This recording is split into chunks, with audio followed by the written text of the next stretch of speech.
Hello everybody, my name is Andrew Stanek, and today I'm going to be reading to you from my debut novel, Empire. I'm an independent author, and I've decided to record Empire as an audiobook to try to drum up interest and support. Empire is a fantasy novel, about 60 chapters long, but I'm just going to be reading chapter 1 today. If I get a good reception to this chapter, though, I hope to put up another chapter or two every week. So without further ado, here's the first chapter of Empire. Chapter 1. An August Visitor. January 18th, 780 IY. The prince? Here? Yes, the prince, that's what I heard. To think that the prince is really coming here. The first few times Kean heard snippets of conversation like this, as passers-by paused to throw a few coins in his cup, he ignored them. He had never heard of the prince before, and frankly, he was much too cold and wet to wonder about it. Talk of princes was just not something he took the time to worry about, particularly when the Styrbor winter was only just beginning. It had been very harsh last year, and it was only by the mercy of good fortune that he had survived the snowy months. Kean was a boy of 11. He was an orphan. He had no family, no friends, and no home. His worldly possessions consisted of rags and a little metal cup that people occasionally dropped money into. If they did, the coins made a satisfying clang when they hit the bottom, which was good, because the sound made the people who threw the coins feel like they'd accomplished something, and Kean could tell how much he'd got. It was usually just a bit or two, but from time to time a gentleman would throw in a whole crown. Begging was fairly peculiar, Kean decided, having had a lot of time to think about it. He'd never really thought of himself as a beggar, though that must be what he was. He certainly wasn't anything else, but he never felt he was begging. A long time ago, Kean had used the cup to take water from the well and drink it. One day, he sat down by the roadside, exhausted, and put down his little metal cup next to him. People had started throwing money into it, and so he had become a beggar. Kean ran his hand through his crop of light brown hair whenever he thought about it. He'd never wanted to become a beggar. In his experience, asking for help got him nowhere. He'd never gotten anything for his trouble. It was only when he did not ask that he received. But that irony was lost on the people on the street as they went from one shop to the next, most barely pausing to consider the tiny human castaway that was Kean. That suited him just fine. A tall man stopped in front of Kean, not even looking at him as he carelessly flung some coins into the cup. They emitted that rough chime as they hit the bottom. 2 copper bits. Kean could tell without even looking. They say the crier's getting ready to make the announcement right now, the tall man was saying to a well-to-do lady. The crier was a stout, loud man with a round belly and a silly hat, and a little bell who occasionally came out into the square, not far away, and shouted news of interest to Styrbor. Kean smiled very slightly to himself, because for all their bits and crowns, most of the townspeople couldn't do what this little beggar could. He didn't have to rely on the crier for news. However, Kean's moment of inner superiority was fleeting. As the tall man walked away, Kean picked up his cup and retreated from the street. The crier would come with the constable, and the constable didn't like beggars. Kean reached into his cup and took out the coins he'd gathered, except for the 2 bits that the tall man had just put in. He hid the bounty in the folds of his rags, wrapped so tightly they wouldn't jingle, and vanished from the roadside. Kean was quite certain he wouldn't be missed. Styrbor's alleyways were all the same, and though Kean had long since memorized a lot of them, he couldn't say he preferred any one over the others. They were shoddily paved and drab stone gray with dirt cracking through. Brown wooden walls of thatch-roofed stores inevitably flanked the uneven paths. If Kean huddled up next to them, under the overhang of the roof of a nearby building, he could just about keep out of sight of the constable and stay dry during the winter rains. Kean intended to do exactly this for the rest of the day, since judging by the morning clouds it looked like it might rain again. He bunched up his rags and spread them over himself like a blanket, hugging his knees to his chin, and tried to sleep. Maybe he could sleep until afternoon, go back out into the street with his cup. Despite his best efforts to drift off, Kean did not fall into any sort of slumber. No sooner had he closed his eyes than a soft but distinct sound, a sort of fluttering, roused him. He opened his eyes. A raven had landed on the pavement, not 2 feet away from Kean, and was staring at him. Kean blinked. It certainly was a raven. Crows didn't grow that large. He stared at the raven, and the raven stared back at him. Yes, it certainly was a raven, and a very handsome raven at that, jet black and with shiny red eyes like rubies. It was still staring at Kean, unblinking. Kean had never seen a bird that close before, much less a big raven. He supposed because it was so large it wasn't scared of him. It was about the size of a small falcon, while Kean was small and scrawny for his age.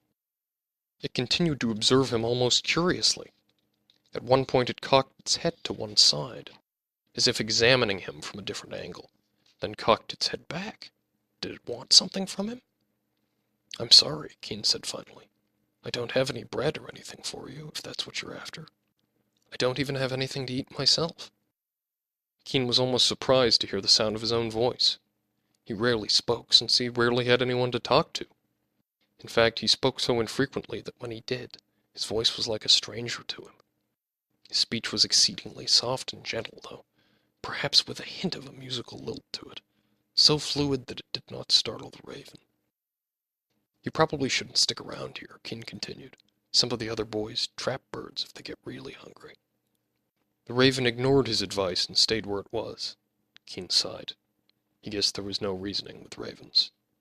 He was about to try a different tactic when a new, but sadly familiar noise distracted him. There was shouting, then the crash of shattered glass, then the sounds of general commotion and the patter of nearby footfalls. A woman screamed. "You little hooligans," came Mrs. Hubb's voice. "You'll get into real trouble one of these days. Magister Septimus, come and take your souls." Rambunctious laughter followed her proclamation, and the footfalls grew louder still. Kean could now make out the words of the approaching crowd. "That crazy old bat," Gilvin was saying amidst guffawing laughter. "Did you hear what she said? Magister Septimus and all that. She really believes all that kid stuff. Magister Septimus isn't real, even the church says so. Like hell that's gonna scare us." Cackles of brutish agreement surrounded Gel's voice. "You'd better get out of here," Kean whispered to the raven. "It isn't safe. Go on, shoo." Still, the raven did nothing. Mrs. Hubbs was a kindly old widow with a limp, who, once a day, would hobble down to the market street to do her shopping. Gel and his gang thought that the way she walked was funny and would sometimes throw rocks at her as she passed. They often missed and broke things, as they'd apparently done on this occasion, then legged it before the constable could arrive.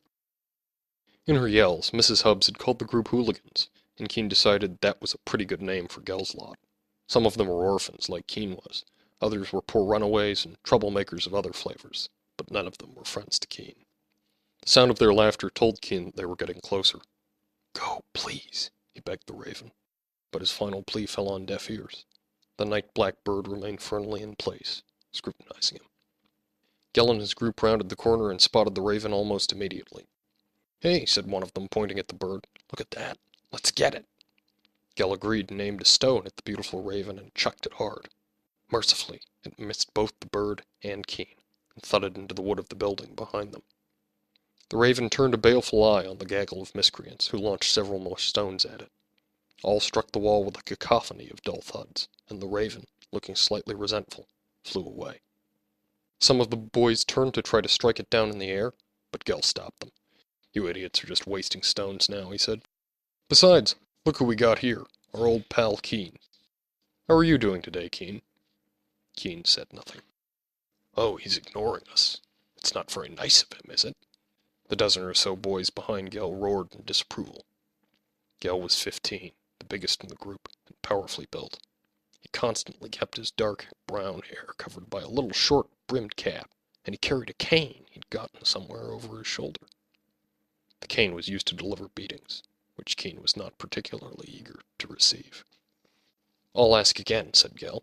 "How you doing today, Kean?" "Not too well so far," Kean replied quietly. "I only got 2 bits on the street." He gestured with his head towards the little tin begging cup, which Gel walked up and inspected. "Only 2 bits, huh? You never seem to get much, Kean. I guess it's because you're so small and weak people figure it's not worth it. They decide the cold's gonna finish you off anyway. And to think how much you used to believe in the charity of strangers." Gel paused and watched Kean closely to see if he reacted. Kean didn't do anything. He'd heard this story before and listened to Gel recite it a dozen times already, and knew that the next part was supposed to get his temper up. "You should have seen him when the orphanage closed down," Gel recanted, a malicious grin spreading across his face. Kean here didn't know what to do. He used to go up to person after person and just say, "Please help me, please help me." He didn't ask for money. He just wanted help because he didn't know what he needed. The group laughed stupidly. Images flashed through Kean's mind. Looks of revulsion on people's faces as he, dirty and covered in rags, begged them for assistance. Something, anything to help him. "Help me, please help me," Gell quoted in a mocking, sing-song voice. And you know what he got? Nothing. Sometimes people kicked him just for asking. And now he doesn't have anything. He's just a tiny, weak loser. Kean would have liked to teach Gell a lesson, but Gell was twice his size and armed. "Give us your 2 bits, Gell was saying now. "A scrawny weakling like you doesn't deserve them." "Don't seem overeager now," Kean told himself, "or he'll figure you out." "No, Gell, you can't have them. I need them for bread." Kean's voice was barely a whisper. "Funny how you always need to be told twice," replied Gell and unslung his cane. He brought it up to Kean's chin and poked him in the collarbone. "Now I'll be taking your 2 bits." Kean tipped over his cup and poured out the pair of copper coins at Gell's feet. "Fine. Take them. And leave me alone." The larger boy scooped them up and cackled to himself. While Gell pocketed the coins, Kean tried to worm his way away. "Not so fast," Gell called, halting him. "I've got something to ask you. In fact, it's why I was looking for you." The bully reached into his other pants pocket, pulled out a small scrap of paper, and threw it at Kean's feet. Kean glanced at it. "Well?" demanded Gell. "Well, what?" asked Kean, fighting to suppress a small smile. "What does it say?" Kean glanced down at the tiny scrap so that his tormentors couldn't see him grin. None of them could read, but he, Kean, the littlest, scrawniest orphan, could. While they'd been out wreaking havocs in the streets, he'd been learning. When the orphanage was still open, he'd studied the handful of books on the rickety shelves, and uncovered their secrets with the help of the caregivers. Now, even though they called him names and robbed him and beat him, Gell and his friends had to come for Kean for help to decipher the written word. Come to think of it, Kean very much doubted it had ever occurred to any of them that they might learn themselves. To this rambunctious bunch, literacy might as well have been magic. "What's this?" asked Kean, picking up the scrap of paper and examining it. "No idea," said Gell, momentarily sidetracked. "I picked it up off the ground near the church. I figured it must have been important, since they couldn't leave it to the church announcements or the crier, so I picked up one after everyone had gone." Kean's eyes passed over the message. It was stamped on fine paper in a swirly, bold typeface in 2 different colors, with the logo of a little bird on the corner in red. Certainly the message was the most elaborate printing that Kean had ever seen. He read it in an instant, but gave the appearance of painstaking effort, just to add mysticism to the process for his audience. It says, "Let it be known that His Imperial Highness, Prince Johann, son and heir of our gracious Emperor, has determined that he will visit your town." After reading it aloud, Kean turned the little slip over. The reverse was blank. "That's all it says," he concluded. One of the boys in the bunch let out a low whistle. "The son of the Emperor, huh?" said one boy. "That's a pretty big deal. He's about our age, isn't he?" "I remember that, yeah," said another. "We should go see him when he comes." "No way," rejected a third.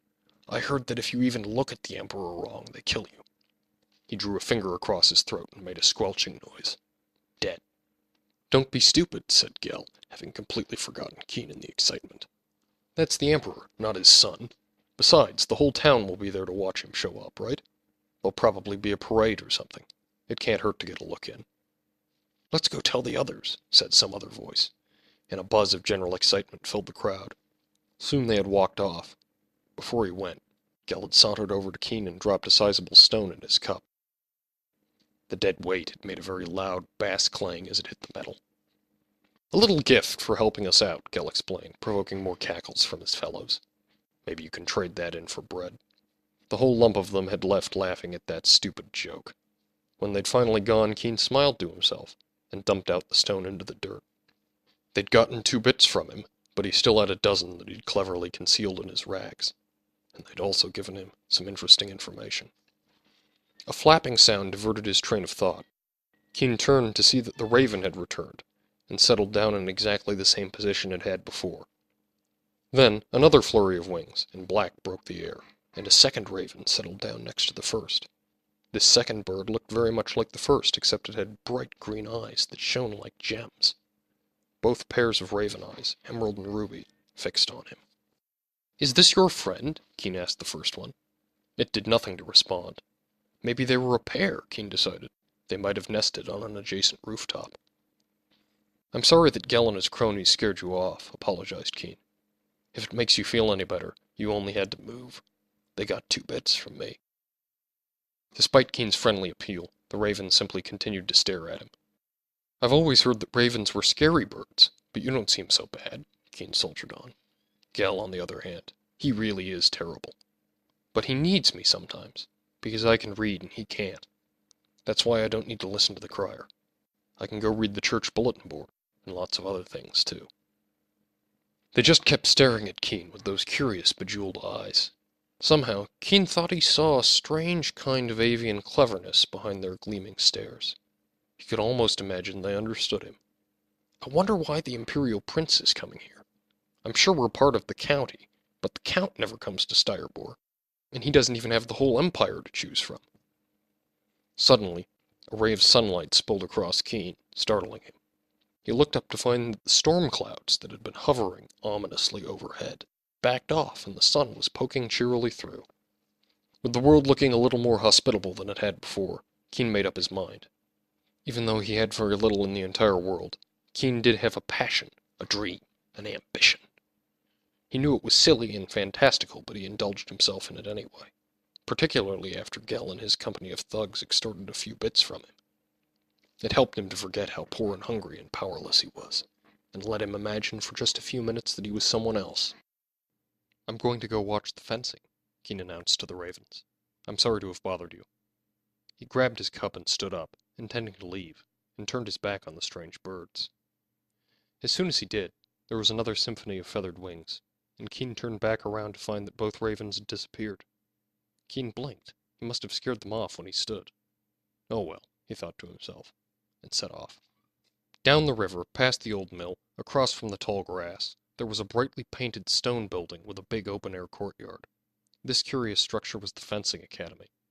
At this school, young pupils, of whom there were about 100, all Kean's age, learned the art of swordsmanship.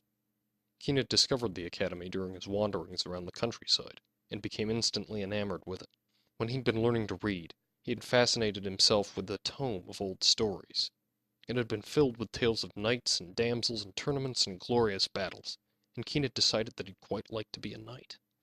Yes, a knight was definitely the thing to be, he'd concluded.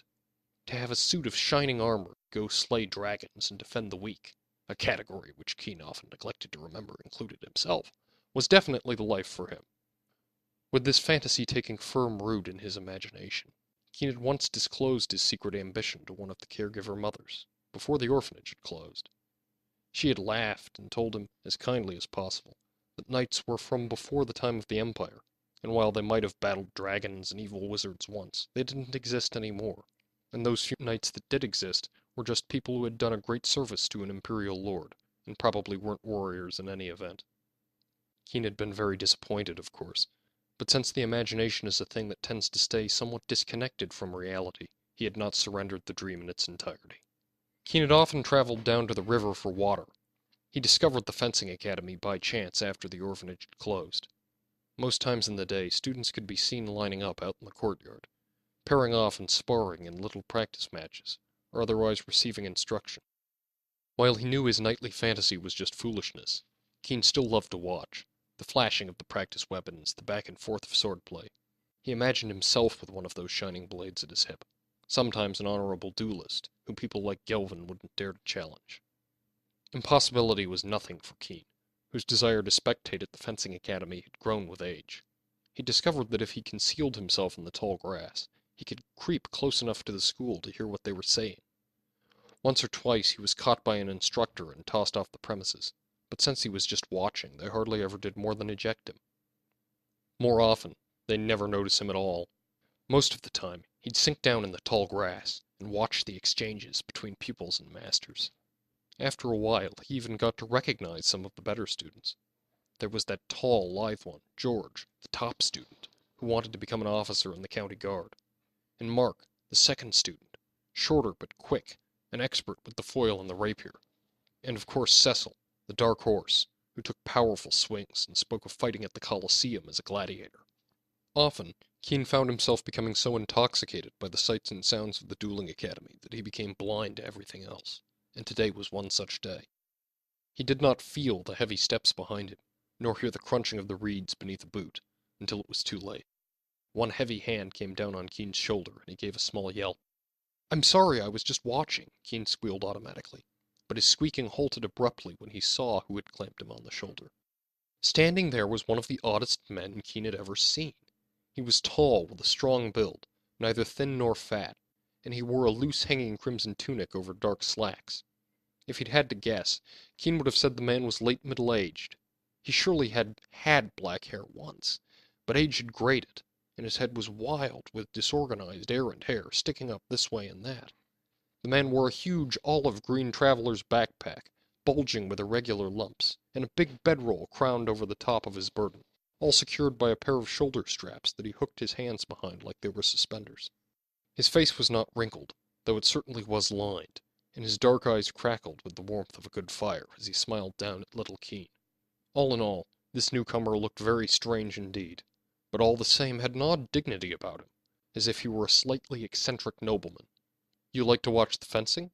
the peculiar fellow asked. Yes," answered Kean uncertainly. He was sure this person wasn't from the academy. They had a strict dress requirement. But he nevertheless knew he'd be thrown off the premises if the stranger betrayed him to the fencers. "And that's the truth?" The man placed such strange emphasis on the last word that Kean stared at him. "Yes, I really like to watch." "I see. Do you have any thoughts?" "Thoughts?" Kean repeated. "About the fencing." "Oh, well, that one, George." Kean gestured to the lean figure of the top student. "He's like lightning on his feet, and his swordplay is almost like dancing. Even the instructors can't keep up with him anymore. He hasn't lost a match in ages. I think he'll beat pretty much anyone who challenges him." "Is that the truth, I wonder?" said the stranger, still smiling broadly. I think so." "Excuse me, but who are you?" "Oh, that's of no importance just now," the man answered cheerily. "You'll find out in due course. I just stopped by to tell you, Kean, that your love of fencing will bring about great change in the Empire." Kean blinked. "What?" "Your love of fencing will bring about great change in the Empire," the man repeated, still grinning. "The Empire would be a very different place if you just forgot about the whole sport tomorrow." "What are you talking about?" "I thought it was only fair to warn you. Oh, and I have something for you." After a second of rummaging, the stranger produced an envelope and handed it to Kean. The back was sealed with crimson wax, the same shade as the man's tunic. On the front, in big slanty writing, it said, "Do not open until the 20th of January." "That's the day after tomorrow," the odd man explained. "Don't open it until then." And without another word, he turned his back on Kean and walked away briskly, whistling. Kean stared after him. End of Chapter 1. Thanks for listening. If you enjoyed this, please comment, like, and share it with your friends. Empire in its entirety is available on Amazon. There's a link below. I've been Andrew Stanek. See you next time.